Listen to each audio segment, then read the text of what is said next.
We back with another one. You know, it's the boxing clinic. Y'all know what it is. Y'all know who it is. Your boy CJ Goodfella. Afternoon grind. And Andre Ward, retired from the sport of boxing today. Did a video on that. Just check the archives. Did it today, obviously. But it's a lot of talk now that, who's your new number one pound for pound king. We all know it's opinionated list. But a lot of people say, oh, let's give it to Crawford. Let's give it to Lomachenko. Let's give it to this guy, that guy. Absolutely not. This number one spot isn't given to anybody. And a lot of people are trying to put everybody in front of Andre Ward. First it was, he was stagnant. He was off. He ain't been active. That was people's gripe. He's not. At the end of the day, if he's still there, shouldn't matter. I understand, if he was so inactive, you got to do something. But at the end of the day, wasn't nobody matching his resume. And that's the most important thing about a pound-for-pound list. Is who you beat, not how many tomato cans you beat. Not how many bums or mid-level B-minus fighters and B fighters you beat. You get kudos for this list for beating elite competition. No matter if you dominating your division, you know what I'm saying? But you dominate a whole bunch of bums. So we expect you to move up and challenge other guys and really truly be indicative of the moniker, or as the list states, pound for pound. And a lot of guys scared to move up. I ain't gonna say no names. Triple G. But it is what it is. If you ain't got the competition where you at, you move up and you go get the competition. And what's so flabbergasting to me is Andre Ward was the last American boxer, male, to win a gold medal. He didn't won a gold medal, did what he did in his career, and retired before we got another gold medal winner. That's sad. And a lot of guys like Erickson Lubin, who they thought could be a gold medal winner, passed on opportunity because, amateur boxing is just as corrupt as pro boxing, even more corrupt in most circumstances. But my whole point of this is, there's no pound-for-pound champion right now. Y'all try to artificially put Roman Gonzalez in there, which I never agreed with. Some people trying to put Triple G in there now. And I'm just like, what the fuck? So you telling me pound-for-pound Triple G just had a draw with Canelo Alvarez. Knocked out everything that's moving, because they was bums or mid-level fighters or sorry as fuck fighters. But couldn't knock out a guy that was tired on his feet, who had no feet coming into this fight. His nickname was Cement Feet by many. And you couldn't knock this guy out. No, that's not a pound-for-pound fighter to me. And other than moving up, beating, getting the Billy Joe Saunders belt, beating Canelo, moving up, and beating some of the super middleweights best by next year when the World Boxing Super Series tournament over, he can't do nothing to get up in there.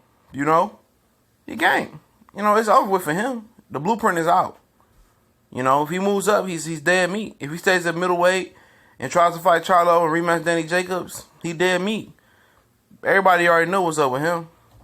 I'm not handing it to Terrence Crawford or Lomachenko either, or Keith Thurman. Nobody. Somebody got to dare to be great and take a risk and get that title. And my whole argument with Terrence Crawford is I don't see an elite level person on his resume. I don't see a game changing, a life changing fight on his resume. But it's coming. When if he truly thinks he can fight and beat Keith Thurman and Earl Spence, it's coming. He beats Keith Thurman and Earl Spence, then yeah, that's a life changing fight. That's a career defining fight. He has yet to have a career defining fight, but he ain't even 30 years old. What is he, 28? So it's really no rush for him. But you just can't hand it to the next guy. That's something that you have to earn to be the number one pound for pound fighter. And some people are so happy and up in arms that Andre Ward is retired, and they probably want to keep it on the DL and the down low, because they've been sneak dissing and hating on him for so long. Now they think that everybody is just gonna throw and agree with them that one of their guys are pound for pound. Absolutely not. Lomachenko is supposed to be Rigondeaux. Can we get him to move up and challenge Mikey Garcia to be great? Can we get Keith Thurman to get in the ring with Earl Spence at least, or at least Terrence Crawford? Can we get somebody to fight Earl Spence? And then Earl Spence, you don't get to be the number one pound for pound fighter off of fear. You gotta wait your time. Canelo Alvarez, we need to see you beat Triple G and beat a Danny Jacobs, or beat a Billy Joe Saunders, or beat a Jamal Charlo. Period. It's time to put up or shut up, in my opinion. You know what I'm saying?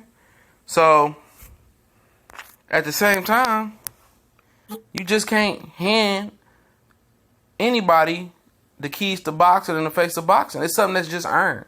You can say, oh, he's my number one, but if he goes down, if let's say Terrence Crawford goes down to Keith Thurman or Earl Spence, then what?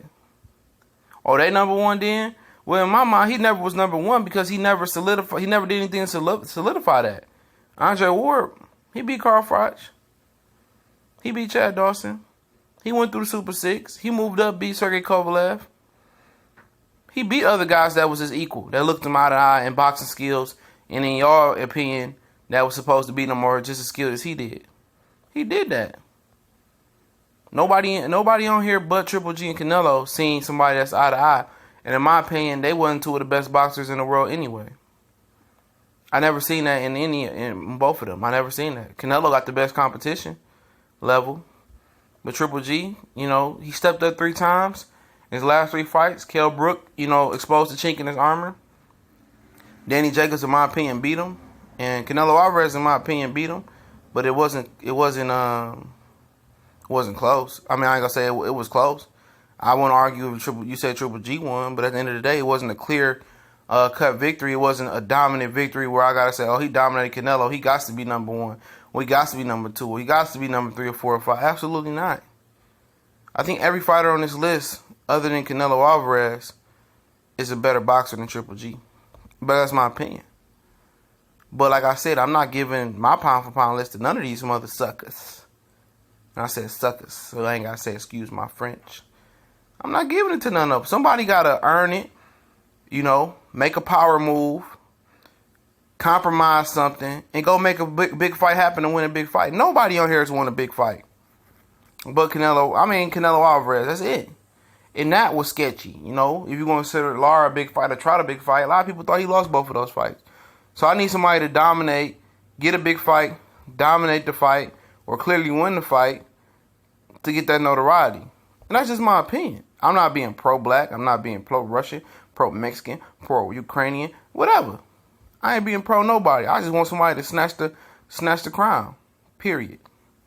The crown up there, it's on top of Mount Everest. Who gonna climb it? Who gonna seek the difficult path to being a real pound for pound king? Right now, it's vacant in my opinion.